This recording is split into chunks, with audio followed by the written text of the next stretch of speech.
their run-off half-back, when Collingwood had that real run-off half-back, that's when you talk about brand. They actually had a brand back then. You know who was playing in the back pocket and just cutting up teams with his kicking in, and they never replaced him? Leon. Oh. He became... Tunners, he's our producer over there. He became our best kick coming out of defence and was never beaten in a one-on-one. How? Was that an hour I heard? He wasn't All-Australian in his last year. Anyway, the point I was trying to make is we're talking about brand, and I know we'll probably be talking about Collingwood later, but considering we're talking about Heath Shaw and he left, they had a real brand. You knew that when they got the footy and they got it in their hands and their run-off half-back, you went Collingwood, and when they played good games, Collingwood just won. You don't see that anymore.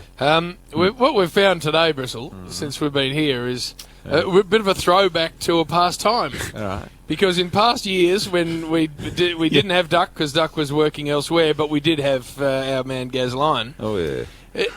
3 or 4 times on a Saturday morning, you'd hear... have you read my article? Yeah. Anyone read my column? written the paper, read my column? Well, well, if you'd read my column, it would appear in a sentence 6 or 7 times a morning. On air and off air. On air and off air, just pointing to his column. I wrote that first. That's it. What we're now hearing, the great number 18, just mentioning it. It's a similar sort of setup for me. Yeah.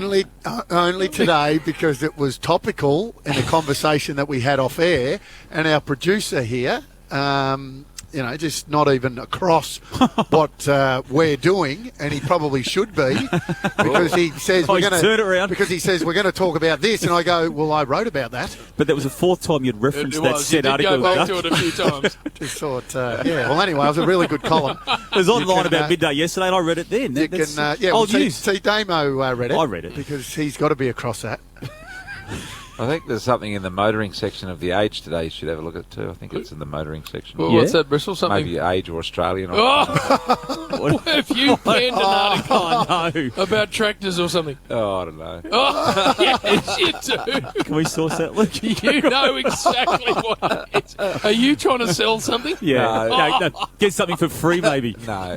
Come on. And the column's still going, even off air. Text message while that Tom Harley interview coming through that Duck got from someone saying, "Oh no, good column." Oh well, it's just Mike Sheehan. Mike Sheehan, probably the greatest writer this town's ever seen. Ever. Listen to this. Saying it's probably you articulated and summarised it perfectly. Boy, yeah. I think he's actually eclipsed Gaz. I didn't think that was in possible. 1 week. I didn't think that was possible. I just wonder when Duck's going to let us know who the Thanks, Ghost Mike. Rider is. Thanks, Mike.